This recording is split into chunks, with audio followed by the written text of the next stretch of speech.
So every April we try to fly something far outside the bounds of multi-rotor flight and what you think is possible. So this year we have the tricopter lift body, which I'm fairly sure has never been tried before. So the idea is that typically on a multi-rotor you have half of the rotor spinning clockwise and half spinning counterclockwise. This has all clockwise spinning blades, and in addition they're all tilted just a little bit. So this is made to spin. And the idea is that it'll be more efficient because it's the combination of a lifting surface with the multi-rotors.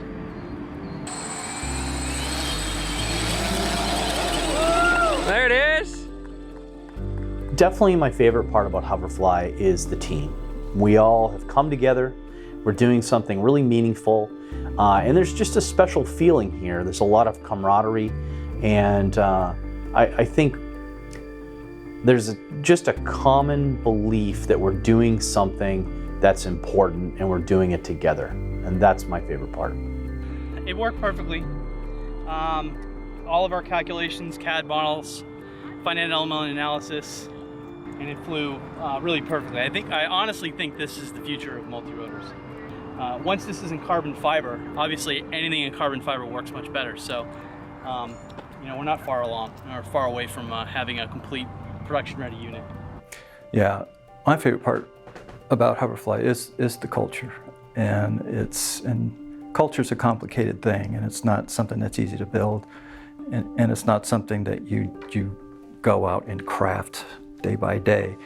It morphs and it changes as you hire new people and you have new leadership, and it's constantly changing. But you do, as a leader, have to be very focused on the culture of the company. So we have a culture of innovation, and innovation doesn't come from one person or one leader or one visionary. It comes as a collaborative effort of a bunch of minds working towards one goal, but also in an environment where you're not afraid to fail. You're not afraid to try new things. You're not afraid to think differently than other people or other companies. And we have that here. The only way we're ever going to get to the vision that I have in my mind for the company would be a failure in my vision for the company.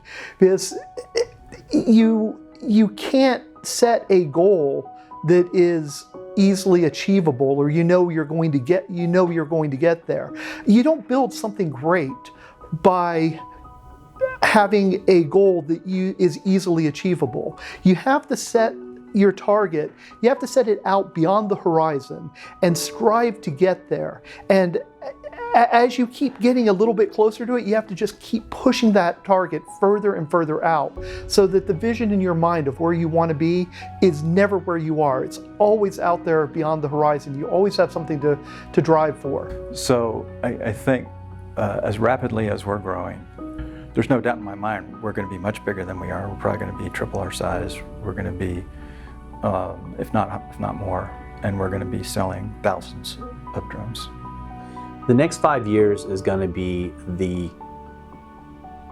really fun uphill part of the roller coaster. We'll begin to productize some of the new technologies that we've been working on, and I think it's going to revolutionize the markets we're in, and maybe some new markets.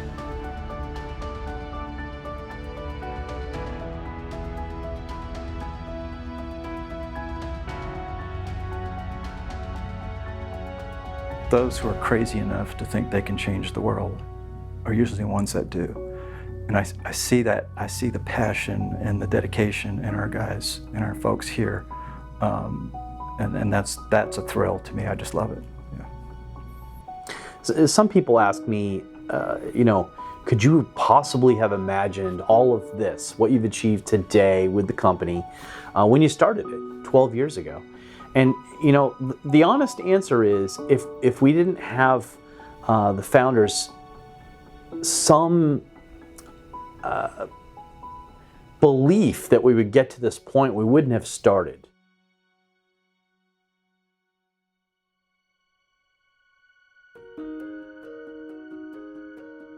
Yeah, that's a hard one. So So, that's a good question. We, what was the question again? Well,